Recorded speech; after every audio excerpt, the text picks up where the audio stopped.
tamé, pero no debido al pecado, sino por una condición. Lo mismo, por ejemplo, la mujer menstruante, dentro de su periodo normal, que tenía 7 días de gabela, hay mujeres que le dura 4, otras 5, otras 6, hasta 7 es normal. Dentro de ese periodo normal era TMA, femenino TMA, pero con relación al templo. Y por eso ahí viene el tema sobre Pesaj y si puede o no puede. ¿Okay? Porque hay que entender la limitación que tenía el concepto con relación al templo. Permítame que estoy silenciando algunos micrófonos por aquí para que no hayan sonidos molestos. Y es lo que procedo entonces a seguir explicando. Bueno, a ver, por ejemplo, aquí tengo el cuaderno donde estaba haciendo las investigaciones de la cita. Es muy curioso, fíjense ustedes, en Levítico 20:21 dice, el hombre que tome a la mujer de su prójimo, o sea, un adúltero puede ser, ha cometido una nidá. Es muy curioso la palabra nidá que ahí se utiliza, porque es la misma palabra que le da nombre a la mujer menstruante. ¿Ok? Pero, ¿qué significa nidá exactamente? Nidá significa simplemente, bueno, alejamiento, es difícil de traducirlo, alejamiento, porque viene el verbo nadad en hebreo que significa moverse, alejarse, ¿ya? Alejarse. La idea de la nidá es simplemente alejamiento, distanciamiento. Entonces, el hombre que toma a la mujer de su hermano ha cometido una nidá, es decir, se ha alejado de Hashem. Está lejos.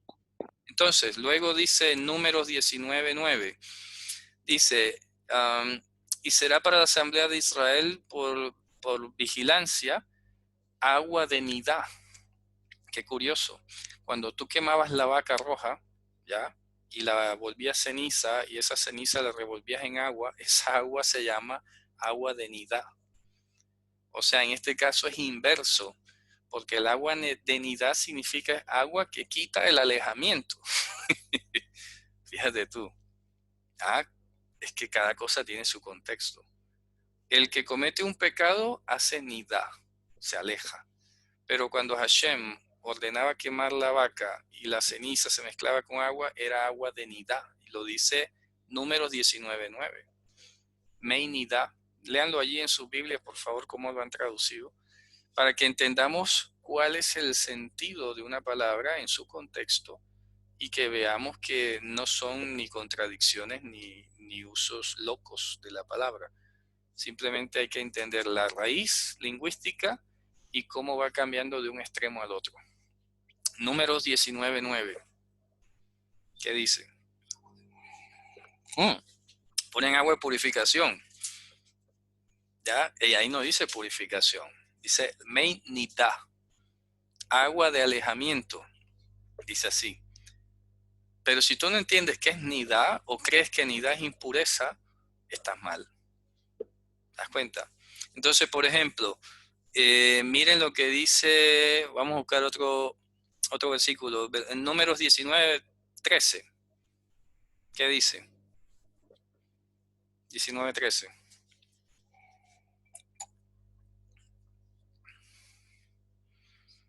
Agua de purificación pone ahí. Y ahí dice meinidá. ¿Te das cuenta? Agua de alejamiento. No dice purificación, no sabe la palabra purificación. Ahora, en cambio, por ejemplo, miren lo que dice Ezequiel 36:17.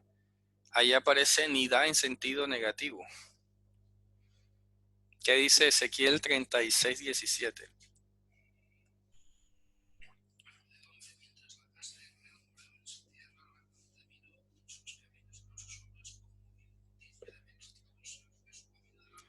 Como inmundicia menstruosa, dice ahí. Entonces, por eso hay que entender el concepto de qué es tamé y cuándo es tamé y con relación a qué es tamé. ¿Ok? Entonces, voy a tratar de hacer las diferentes categorías porque no lo tengo muy fácil. Voy a tratar de escribir aquí en una pantalla de Paint, quizás, el orden de conceptos. Vamos a ver, permítame un segundo. para ir como por partes, ¿no? Por ejemplo, vamos a ir leyendo. Miren qué hermoso esto. Mira lo que dice Zacarías 17:1. Perdón, Zacarías no. De 13:1, perdón. Zacarías 13:1. Mira lo que dice. Vayomahu yeh makor niftach lebeit David uyoshvei Yerushalayim lehatat ulenida. A ver cómo han traducido eso. Vaya, no. Ahí dice, en aquel día habrá una fuente abierta para la casa de David y para los habitantes de Jerusalén que sirva como ofrenda por el pecado y como agua de alejamiento del pecado, o sea, como nidá, para hatat y para nidá. Fíjate tú, no es como lo han traducido allí. Leanlo de nuevo todo el verso, por favor.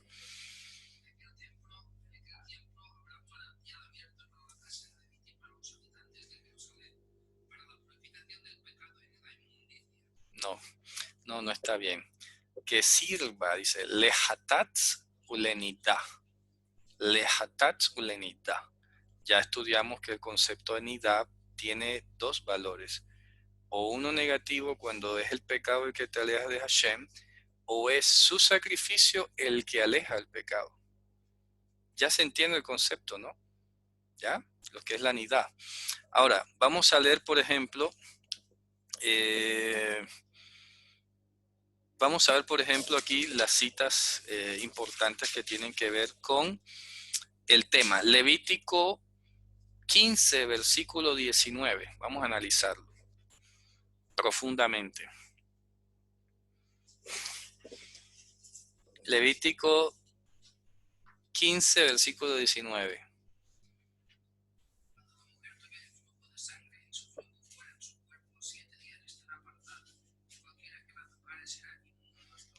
Vaya, vamos a analizar que hay una ambigüedad fundamental para entender. ¿Okay? Voy a leerlo en hebreo, directo a traducción, y van a dar cuenta dónde hay los cambios de sintaxis. Dice, una mujer cuando esté zava, ojo, está hablando de zava, que no es lo mismo. A ver, una mujer, así como el hombre lo decía, el hombre zav, es porque tiene un flujo que no es normal. ¿Ok? Se llama zav, está claro. El femenino es zava. Voy a escribirlo aquí en pantalla para que sepan cómo se escriben las palabras en hebreo y todo. Zav, un poco más grande la letra, permítame un segundo. Este tema es apasionante. Van a ver, porque esto tiene, y estuve investigando mucho en estos días, mucho, y no encontré las cosas que aparentemente pudiera uno decir. Entonces, Zav femenino es Zava. Zav, Zava. ¿Ok? Estamos hablando que el Zav es un hombre con flujo irregular. O sea, flujo irregular que no es su semen ni nada, es su flujo irregular. Y lo mismo la mujer. Zava es mujer con flujo irregular. ¿Ok? Muy bien. Entonces, lo primero que dice Levítico es, y una mujer cuando esté o cuando sea zava, ¿ok? Luego dice, que haya sangre en su carne, 7 días estará en su nidá. ¿Te das cuenta? ¿Ya? ¿Se está entendiendo el concepto? A ver, creo que hay un micrófono por aquí abierto. Ahora les voy a mostrar la pantalla, pero permítame verificar qué micrófono es el que está un poco abierto, que luego me distraigo un poco. Muy bien. Ahí está. Creo que ya está todo en orden. Les agradezco que lo dejemos así. Ya saben que es por el orden de la clase. Voy a compartirles la pantalla de lo que estoy escribiendo en Paint.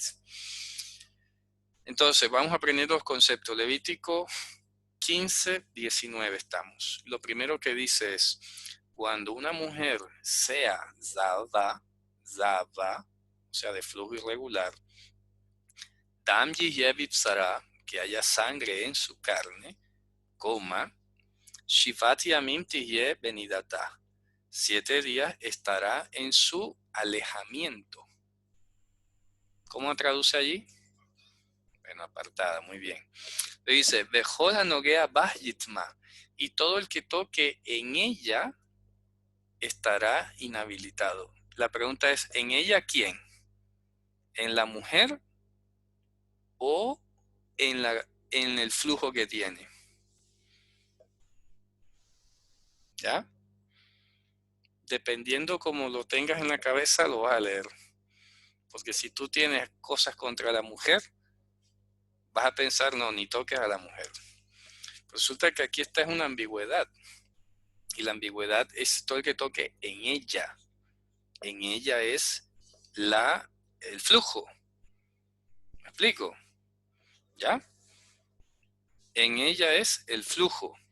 Y tiene todo el sentido, porque, como lo decía, estamos en una situación que se ha generado un flujo irregular, que bien sea puede estar originada por el pecado, evidentemente, o por algún tipo de enfermedad que no se sabe, pero lo primero que estamos viendo es que sí tiene que ver con el pecado.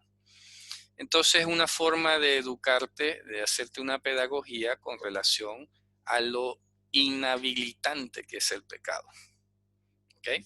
Entonces, voy a recordar el término tamé en hebreo, como se lo estudiaba hace poco con un rabino que consultaba en su página, y me gustó, me confortó mucho eso, porque él explicaba, a ver, el concepto de tum'a, voy a escribirlo aquí en la pantalla, tum'a, básicamente es pérdida del vigor o pérdida de la vida. O sea, pero no de morir, sino pérdida del vigor. Voy a colocarlo aquí, pérdida del vigor o fuerza de vida. Ustedes, ¿ya? Entonces es la razón por la que cuando una mujer recién parida era llamada Temea. ¿Por qué? Porque perdía vigor cuando paría. Me hago entender, pero no porque fuera inmunda. O sea, una mujer que pare, ¿qué culpa va a tener de parir?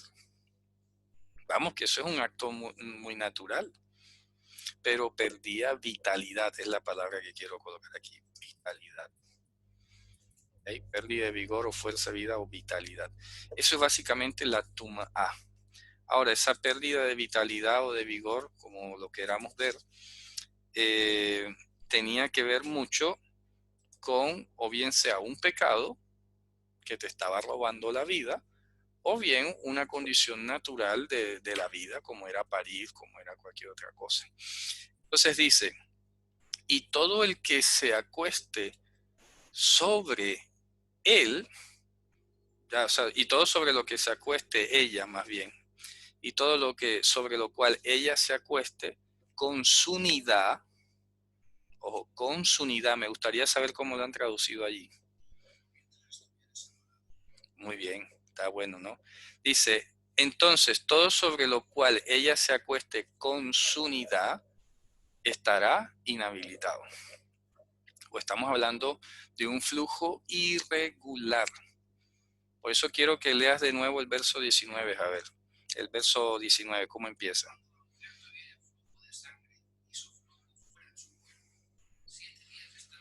Es que ahí está el problema, que ahí no te especifica que es un flujo irregular. Allá sí lo pone. ¿Cómo dice? No, pero no es que el periodo menstrual es normal. Lo que yo quiero ilustrar es que el verso 19 habla de una mujer zava, que es de periodo irregular. Cuando digo periodo irregular es que dura más de los 7 días. ¿Ya? O que ocurre fuera de su periodo menstrual. Quiero aclararlo. ¿Por qué?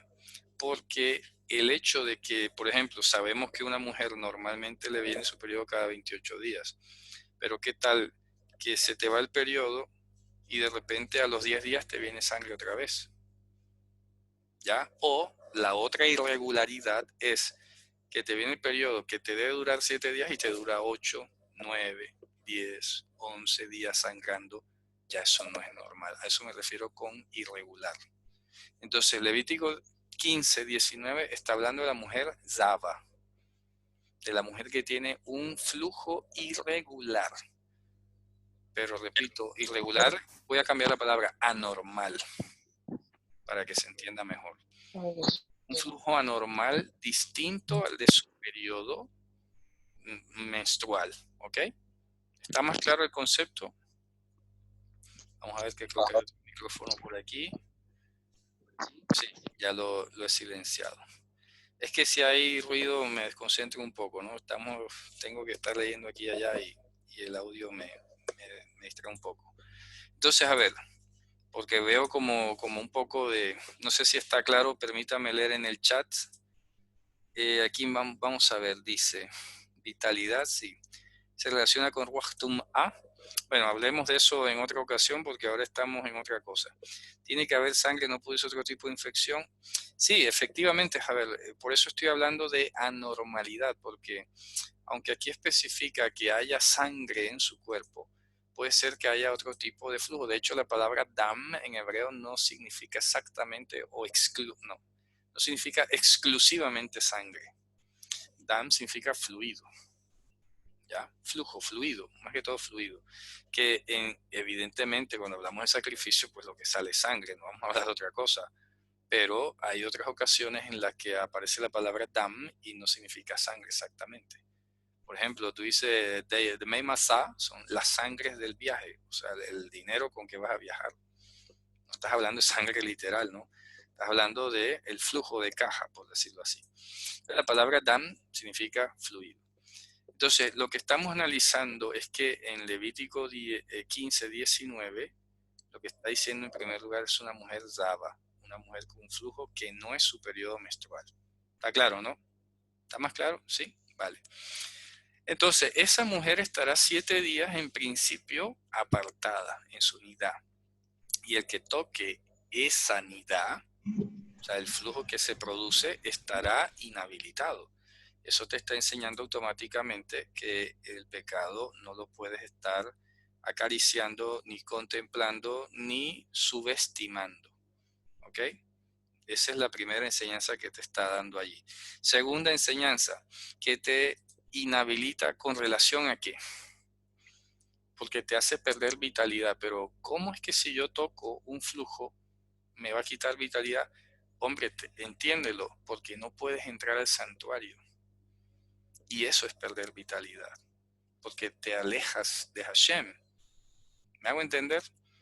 Entonces no es que te la robe a ti, a menos que sea un virus que te enferme y obviamente te debilitas. Pero lo que está mostrando aquí la Torah es que si tú consentías en acceder a una persona que estaba apartada y compartir con ella como si nada, y no le exhortabas y nada, te alejaba de Hashem. Sí va captándose un poco la dinámica, porque hemos dicho que el Zav tenía que ofrecer Corbán, o sea que la cosa tenía que ver con pecado. Entonces una mujer Zava tenía un flujo anormal, fuera de tiempo, irregular de muchos días o muchos años, y tenía que ofrecer un corbán. Fíjense qué interesante resulta analizar esto desde esta perspectiva, porque tenemos el caso de Mashiach, que una mujer Zava lo tocó, pero él no se hizo tamé. Al contrario, él la sanó a ella. Fíjate qué hermoso, porque si lo entendiéramos desde el punto de vista rabínico aquí, entonces la mujer contaminó a Mashiach. ¿Sí me hago entender? Ah, mira cómo se va poniendo en orden la perspectiva. Lastimosamente, el mundo rabínico entendió aquí que no tocar era la mujer. Y así está escrito en muchos lugares. Y de hecho el Talmud tiene una discusión extensa de en qué casos se considera toque, que en qué casos no, que si la mujer duerme arriba o al lado, que el otro, vamos, que es que no está hablando de eso. Primero, que está hablando de una definición zaba, que está relacionada con el pecado, no con la menstruación normal. Y no está diciendo la Torah aquí que no puedas tocar a la mujer que tenga una menstruación, o que tengas que alejar de ella. Estamos hablando de este concepto específico que está ligado a una condición pecaminosa, pero que lastimosamente al decir no tocará en ella, pues pensaban que era la mujer. Vamos, que está hablando es del pecado que está expresado, somatizado de esa manera. ¿Ok? Entonces, efectivamente, repito, la mujer que tocó a Mashiach era una Zaba, era una mujer Zaba, pero no lo contaminó. Y no vamos a decir ahora, no, es que porque Él es Dios y nadie lo puede contaminar. No, es que si lo aplicara, repito así, Él estaría contaminado. Pero no es por el toque, no es por el toque físico, es el consentimiento del pecado. Dicho de otra manera, es como yo saber que el fulano es adúltero y me siento a comer con él como si nada. Eso es tocar la inmundicia. Por eso es que la escritura dice, con el tal ni aun comáis. ¿Ya? Con el que está cometiendo un pecado grave, pecado de muerte, una idolatría, inmoralidad sexual, homicidio, el que es, lo dice Pablo, ¿no? Dice, a ver, no les escribí que no se junten con los fornicarios, sino con aquel que siendo, llamándose hermano, sea fornicario, adúltero, ladrón, con el tal ni aun comáis. Eso es tocar la nidá. ¿Se entiende? ¿Ya? Y por eso dice Juan, no le digáis bienvenido. ¿Por qué? Porque está en nidá, está retirado y tiene que permanecer hasta allá. Lo que pasa es que aquí, claro, Hashem lo enseña desde la pedagogía de lo que podías tocar, palpar. Pero si tú te acercabas a una persona y no tenías la intención de comunicarle arrepentimiento, sanidad, ¿de acuerdo? Confrontación, sino consentirle el pecado o tranquila, estás así, bueno, no pasa nada. Estás tocando la nidad, estás haciendo contacto con la nidad, estás siendo hasta cómplice, si se quiere. ¿Sí me hago entender? Porque estás tocando nidad. Entonces el asunto no era la mujer, el asunto era la nidad. ¿Está claro? ¿O hay alguna pregunta? Vamos a ver si por acá, bueno, no sé si tienen preguntas en el chat. Estoy haciendo el ejercicio así lento, muy pedagógico, para que se vaya entendiendo lo que está entrañado aquí, ¿no? Luego dice, y todo sobre lo que ella se siente estará inhabilitado. Claro, porque no podía, lo que está buscando Hashem aquí es limitar a la persona para que sienta la necesidad de salir del encierro.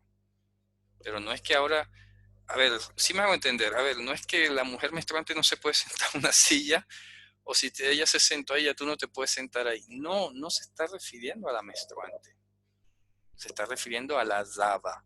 Y a la zaba está ligada al pecado.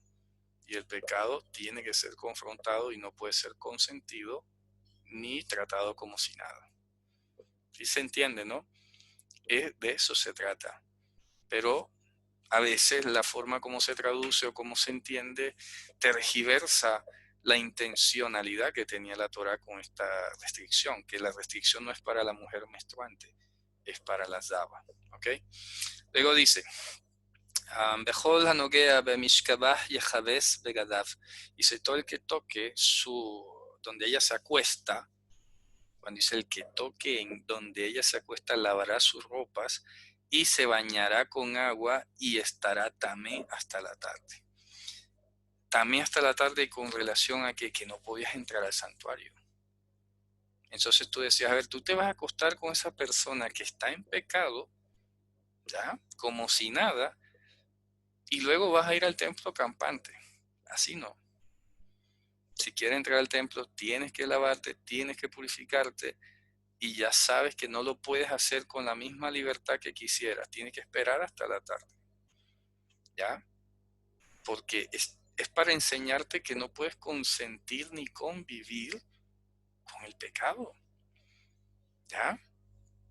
Y repito, si alguien te toca como a Mashiach, es para que lo sanes, no para contemplarle el pecado. ¿Está claro? ¿Ok? Bueno, aquí tal vez se confunde el mandato de no intimar con la mujer menstruosa. Es que, vuelvo y te digo, estamos hablando de esto. Y eso es otro mandamiento diferente que está en Levítico 18. ¿De acuerdo? Levítico 18, 19 lo dice explícitamente. Velisha benidat tumata lotikraf lehatatba, de tumaba. Y está diciendo, y a una mujer en su nidad, ¿de acuerdo? En la nidad de su inhabilitación, no te acercarás para hacerte inhábil con ella. ¿Con ella quién? Con la mujer. Está hablando con la causa de eso. Y aquí no está utilizando la palabra zava. ¿Ok?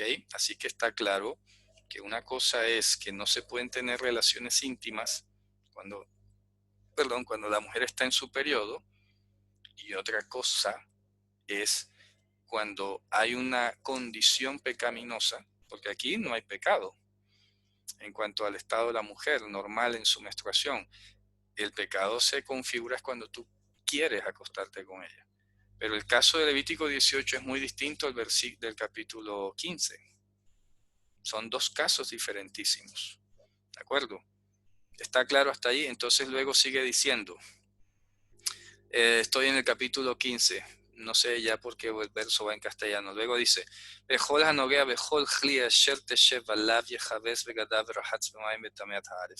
y todo el que toque todo utensilio donde ella se siente, lavará sus ropas y se bañará con agua y estará tamé hasta la tarde. Entonces el asunto aquí en Levítico 15 es con relación al consentimiento, tolerancia o normalización de un pecado. ¿Está claro? ¿Ya? Fíjense lo importante que es tener un concepto. Luego pudiéramos buscar otros versos para comparar. Por ejemplo, fíjense el caso, bueno, no sé si ahí mismo está, permítame y lo busco aquí en la Torah rápidamente.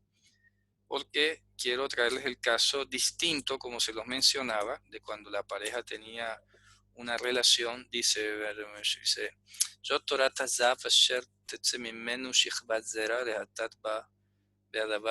está más al final, creo que es el verso 40 y algo. Permítame, lo voy a buscar aquí y lo leemos todos. Seguimos en el capítulo 15 de Levítico.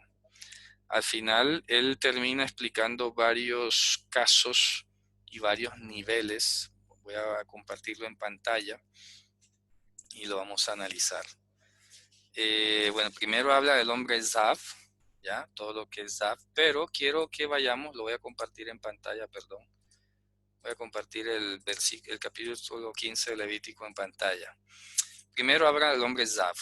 Dice, un hombre cuando sea Zav, dice el verso 2. Un hombre cuando sea Zav. Luego de hablar del Zav, sigue hablando lo mismo que habla sobre la mujer que sea Zava, etc. Pero vamos a ver dónde cambia el discurso. El discurso cambia, les voy a decir dónde. Bueno, habla de la mujer Zava también. Perdón. Aquí en el verso 18. Mire lo que dice. ¿Qué dice el 18? 15, 18.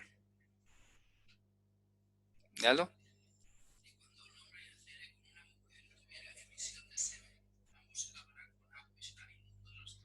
Bueno, no hizo inmundo, estarán inhabilitados, pero es una tum'a que no es debida al pecado, porque no dice que tengan que traer corbán. ¿De acuerdo? Sí está claro. En cambio, fíjense que la primera parte del bloque, del versículo 1 al 17, sí tenía que llevar sacrificio. ¿Sí se dan cuenta? Por ejemplo, pueden leer el verso 14, por ejemplo, para que lo vean claramente. ¿Qué dice el verso 14?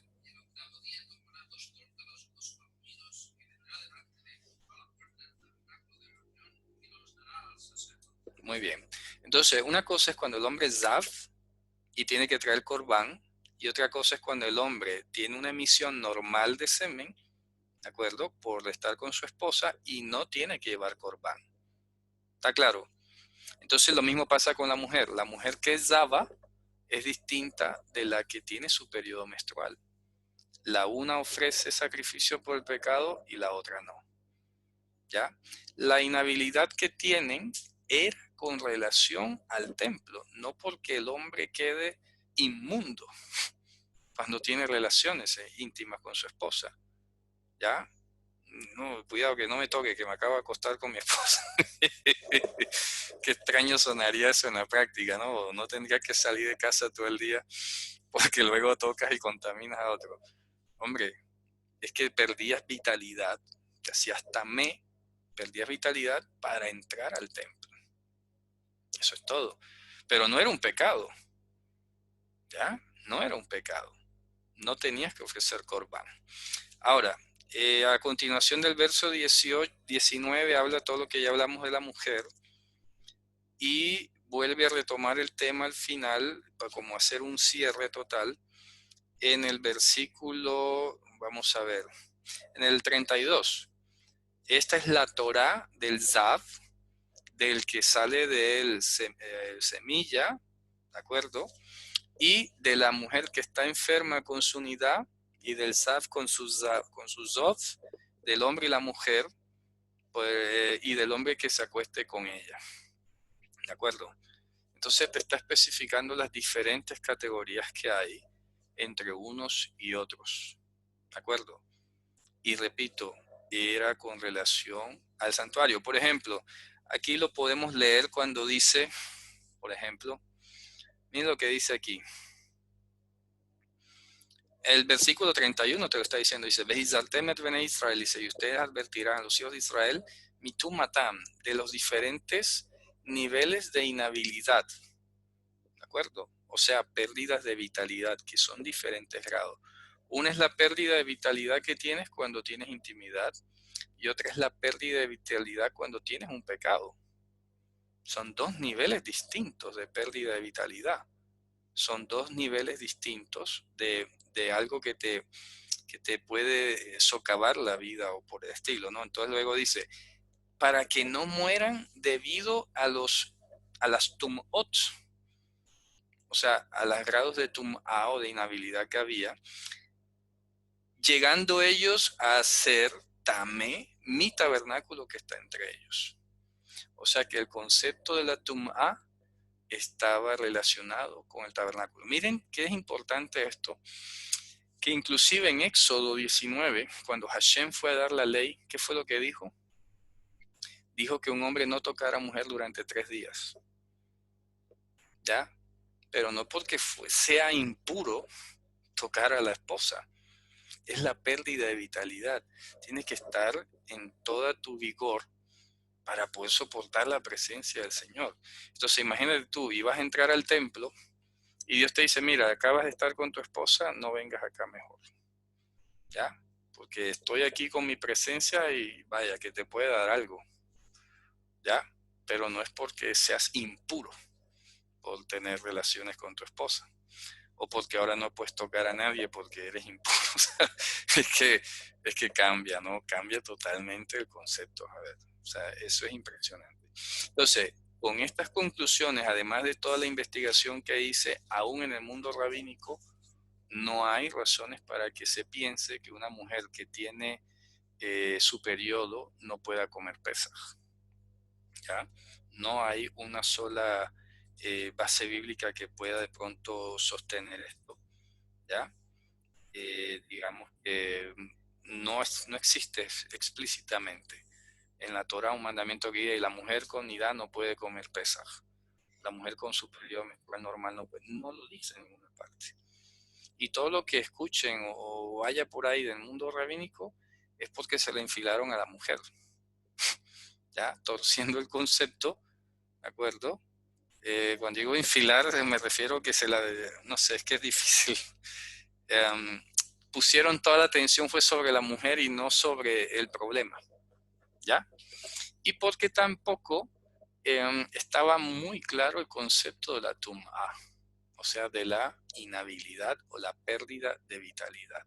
¿Está claro? Pero poco a poco se va aclarando esto.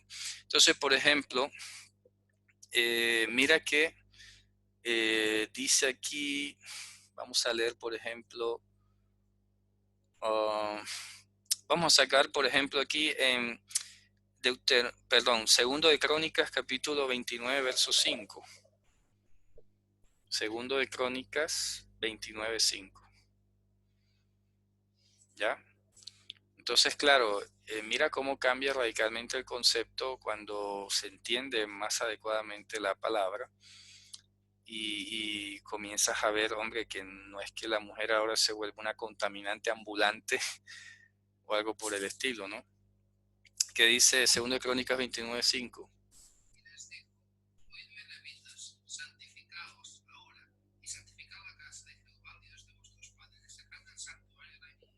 Bueno, ahí no dice inmundicia. Saquen la nidá. Ahí traducen objetos contaminados. En hebreo dice otziu etanidá. Saquen lo que aleja. La nidá. Que el problema es la nidá. Y cómo la contempla. Por ejemplo, en este caso, ¿qué sería una nidá? Un sacerdote que no fuese levita, por ejemplo. Eso es una nidá. Porque es algo que está distante de lo que Dios ha dicho. Entonces ahí traducen inmundicia porque le llaman inmundicia al periodo menstrual. Y es que es pésimo eso, el concepto no va por ahí.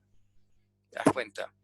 Cuando entiendes qué es nidá, sabes cuál es, por qué dice agua de nidá y por qué le llama nidá a una situación irregular. ¿Ya? ¿Ves la diferencia, no? Entonces, como resultado, pues ya que tocamos la mitzvah que habla del Zav, nos tocó hablar de la Zava y nos tocó hablar de Pesach, porque viene, y es una pregunta muy válida, de si una mujer podía comer el Seder. Por ejemplo, otra cosa muy distinta en aquella época era que te tocaba ir al templo, evidentemente, a hacer el sacrificio allá, y si tú tenías el periodo, tenías prohibido entrar al templo. Oye, eso es lógico, está claro, ¿no? Porque te tocaba ir al templo, pero hoy no te toca ir al templo. Ahora, si ya te vas a poner a decir, bueno, pero es que me reúno en la casa y es como si fuera el templo. Hombre, no, por favor, que no es lo mismo. Porque entonces caemos en la misma cuestión que cayó hasta el mismo judaísmo. Entonces vas a hacer de la iglesia el templo de Jerusalén y vas a hacer de tu casa el templo y todo lo demás en el sentido estricto, y eso no es correcto. Que una cosa es que Dios esté allí, efectivamente sí, pero no tiene la misma naturaleza y funcionalidad ni pedagogía.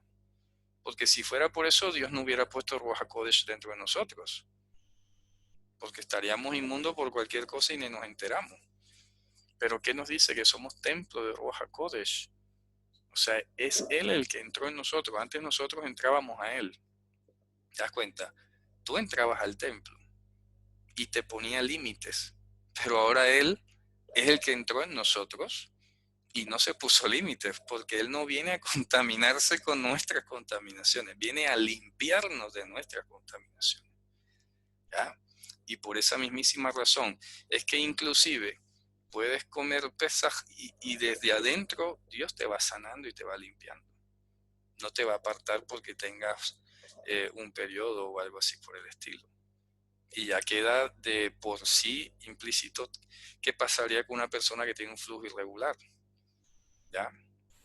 Entonces, si una persona tiene un flujo irregular y viene Pesaj, ¿qué es lo que hay que hacer? Pues confrontarla, pero no para destruirla o algo, sino para ayudarle a sanar de su pecado, con tal de que Dios pueda hacer el milagro y se sane y pueda comer. Y si no pudo en este, pues Pesaj es la única cita que la puede repetir al mes siguiente. O sea que esa persona tiene un mes todavía para que, no sé, pida perdón y vea qué otra cosa hay por allí, con tal de que pueda volver a comerla. O sea que el lenguaje de la escritura es siempre tendiente a que no faltes, ¿ya? A que no faltes. Si no pudiste este mes, tranquilo, el mes siguiente, pero alístate, pero prepárate. No te quedes ahí en la zona de confort, ni consintiendo el pecado, ni con sentimiento de automisericordia. ¿Me explico? Sino que tienes que acceder para que seas sanado. Como dice en la escritura en Gálatas, y con esto voy a terminar, dice, confesaos los unos a los otros para que seáis sanados. Hoy hemos hablado de la